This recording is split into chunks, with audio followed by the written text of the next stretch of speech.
Hi friends, welcome to mind maker. ఈరోజు మనం మన మానసిక ఆరోగ్యం గురించి మాట్లాడుకుందాం. ఆత్మవిశ్వాసం మరియు మానసిక స్థిరత్వం ఇవి మన జీవితంలో ఎంత ముఖ్యమైనవో మీకు తెలుసా? ఈ వీడియోలో మనం సాధారణ కానీ శక్తివంతమైన మార్గాలను నేర్చుకుందాం. మీరు ప్రతిరోజు ఉపయోగించగల ఆచరణీయ సలహాలు ఇవ్వబోతున్నాను. ఆత్మవిశ్వాసం అంటే ఏమిటి? ఇది మన సొంత సామర్థ్యాలపై నమ్మకం. చాలా మంది మనకు ఆత్మవిశ్వాసం పుట్టుకతో వస్తుందని అనుకుంటారు, కానీ అది నిజం కాదు. ఆత్మవిశ్వాసం అనేది ఒక స్కిల్ లాంటిది. దీన్ని మనం అభివృద్ధి చేసుకోవచ్చు. ప్రతిరోజు చిన్న చిన్న విజయాలను సాధించడం ద్వారా ఇది పెరుగుతుంది. మన ఆలోచనల శక్తిని అర్థం చేసుకోవాలి. చాలామంది ఈ సమస్యలతో బాధపడుతుంటారు. నేను తగినంత వాడిని కాదు అనే భావన, ఇతరులతో పోల్చుకోవడం, గతంలో జరిగిన తప్పుల గురించి ఎక్కువ ఆలోచించడం, నిరంతరం ఇతరుల ఆమోదం కోసం ఎదురు చూడడం. ఈ ఆలోచనలు మన మనస్సును బలహీనపరుస్తాయి. కానీ ఇవన్నీ మార్చుకోవచ్చు. ప్రతిరోజు ఉదయం లేచి మీరు మీతో ఇలా చెప్పుకోండి: నేను విలువైన వాడిని, నేను సామర్థ్యవంతుడిని, నేను నేర్చుకుంటూ ఎదుగుతూ ఉంటాను. నా గతం నన్ను నిర్వచించదు, నా భవిష్యత్తు నా చేతిలో ఉంది. నేను ప్రేమించబడుతున్నాను మరియు గౌరవించబడుతున్నాను. ఈ మాటలను గట్టిగా చెప్పుకోండి. మీ మనస్సు వినాలి. ప్రతిరోజు 5 నిమిషాలు మాత్రమే చాలు. కృతజ్ఞత అనేది మన మానసిక ఆరోగ్యానికి అద్భుతమైన ఔషధం. ప్రతిరోజు రాత్రి 3 మంచి విషయాలను గుర్తుకు తెచ్చుకోండి. ఈ రోజు జరిగిన ఒక మంచి గమనిక, మిమ్మల్ని ప్రేమించే ఒక వ్యక్తి, మీకు లభించిన ఒక అవకాశం. దీన్ని రాసుకోండి. మనస్సులో మాత్రమే ఆలోచించకండి.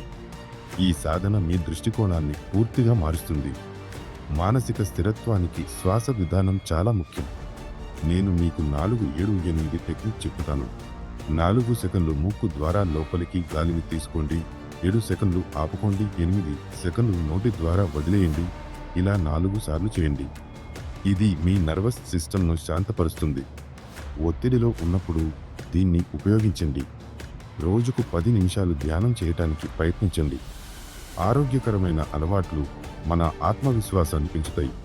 శారీరక కసరత్తు, రోజుకు 30 నిమిషాలు నడవండి. మంచి నిద్ర, రాత్రి 7 నుండి 8 గంటలు తప్పకుండా నిద్రపోండి. ఆరోగ్యకరమైన ఆహారం, తాజా పండ్లు, కూరగాయలు తినండి. చదువు, రోజుకు కొంచెం సమయం కొత్త విషయాలు నేర్చుకోండి.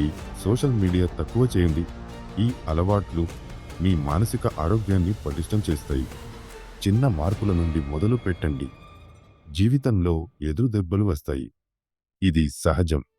ముఖ్యమైనది మనం ఎలా స్పందించాలి అనేది. వైఫల్యం అంటే ముగింపు కాదు, అది నేర్చుకునే అవకాశం.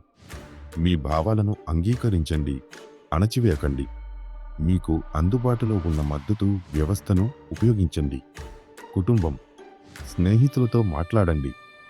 గుర్తుంచుకోండి, మీ విలువ మీ విజయాలపైన ఆధారపడదు. మీరు ఎలాంటి పరిస్థితిలో ఉన్నా మీకు గౌరవం ఉంది. మనం ఒంటరిగా ఈ పోరాటం చేయవలసిన అవసరం లేదు. మంచి సాంగత్యం మన మానసిక ఆరోగ్యానికి చాలా ముఖ్యం. మిమ్మల్ని ప్రోత్సహించే వ్యక్తులతో సమయం గడపండి. నెగటివ్ ఎనర్జీ ఉన్న వారి నుండి దూరంగా ఉండండి. కమ్యూనిటీ యాక్టివిటీస్లో పాల్గొనండి.